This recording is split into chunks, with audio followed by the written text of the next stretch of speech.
경제 동향에서 우리 사회 문제까지 분석하는 경제 트렌드 따라잡기. 한반도 국제 정세와 사회적 현안, 그리고 우리 이웃들의 소소한 이야기를 허심탄회하게 들어보는 단박 인터뷰까지. 함께하는 세상, 오늘은 좀 더 다른 시선으로 세상을 바라봅니다.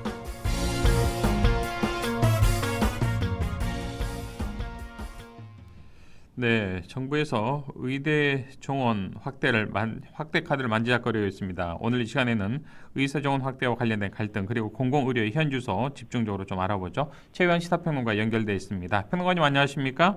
예, 반갑습니다. 최유한입니다. 지금 공공의료기관의 의사 구인난이 심각한데 어느 정도 수준입니까? 지난달 9월 1일 기준으로 전국 공공의료기관 44곳이 의사를 확보하지 못해서 67개 진료과가 휴진한 것으로 집계가 됐고요. 연봉 연봉을 인상해서 재공고한 19개 진료과는 여전히 공석이라고 합니다.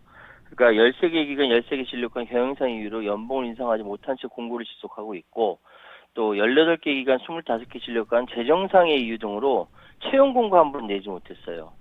근데 이제 채용 공고 내지 못한 25개 진료과 가운데 8개 과가 내과, 산부인과 등 필수 과목이어서 공공의료 공백이 가속화될 수 있다.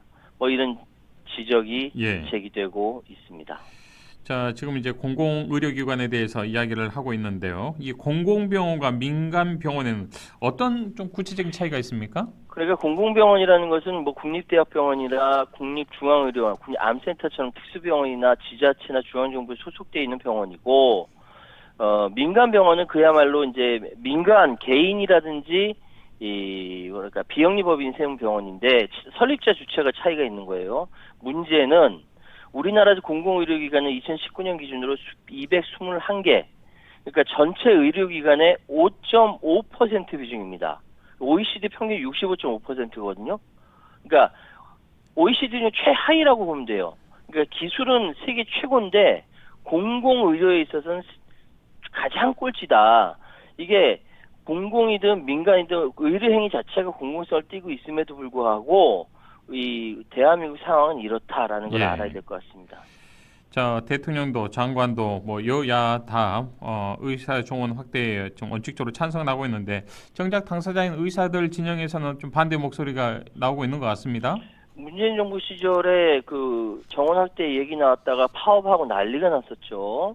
그러니까 의협은 이렇게 얘기합니다. 필수 의료와 지역 의료 인력 부족의 문제는 현재 열악한 의료 환경으로 인한 구조적인 문제다. 이게 분포의 문제지, 분포 문제 해결하지 못하고 의대 정원의 양적 확대는 해결책이 될 수 없다. 그러니까 이에 따른 문제를 해결해야만 의사 정원 문제는 해결되는 것이다. 라고 이야기를 하고 있습니다. 예.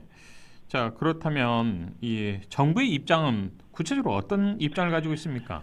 그러니까 지금 문재인 정부 때는 매년 400명씩 4,000명을 늘리겠다.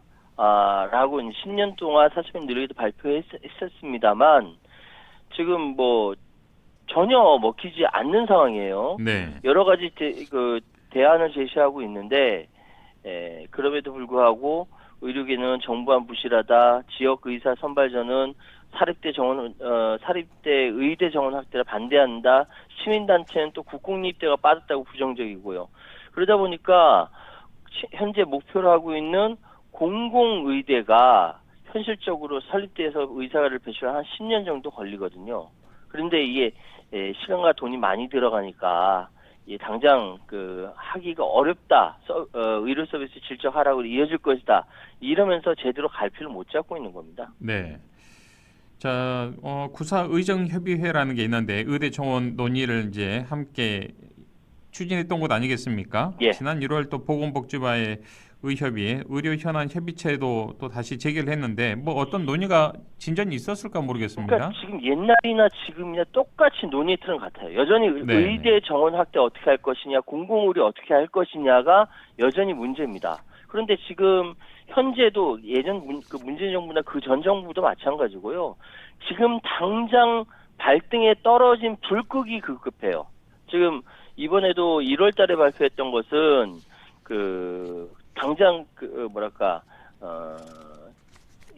생명이 위급한 중증 응급 환자 여기에 대해서 대책을 내놨었거든요. 1월 달에. 예. 이봉책이다. 필수 의료 대책 의사 보상을 늘렸지만 의료 인력 공공병원 확충이 모호하다 이런 비판받으면서 1월 달도 그냥 논의하다가 만 상황이 된 겁니다. 네.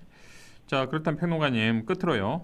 대략적인 의대 증원 이 흐름 속에서 앞으로 우리나라의 의사 정원 확대 그리고 공공 의료 어떠한 방향으로 좀 정리가 되어야 한다고 보시는지 한 말씀 듣고 마무리하죠. 지금 가장 중요한 것은요. 의사의 정원 확대 문제는 의료계의 고민을 넘었습니다. 여러 가지 문제들이 단단하게 얽혀 있는 상황이기 때문에 이거는 의료계를 넘은 문제다. 의협과만 정부가 서로 소통해서 문제가 될 것이 아니라 시민사회단체까지 확대할 필요가 있다. 그리고 지금 지역의사제라든지 의대 입학부터 전공과목 근무지역까지 다 대안을 설계하는 일을 고민해야 된다는 말씀드리고요. 마지막으로 국가가 아픈 사람을 책임지고 치료 못하면 이건 임무방기다. 생명권을 놓고 그 어떤 국가단체, 사람도 그 책임으로부터 자유로울 수 없다라고 말씀드리겠습니다. 네, 알겠습니다. 오늘 말씀 여기까지 듣겠습니다. 고맙습니다. 감사합니다. 지금까지 최유환 시사평론가와 함께했습니다.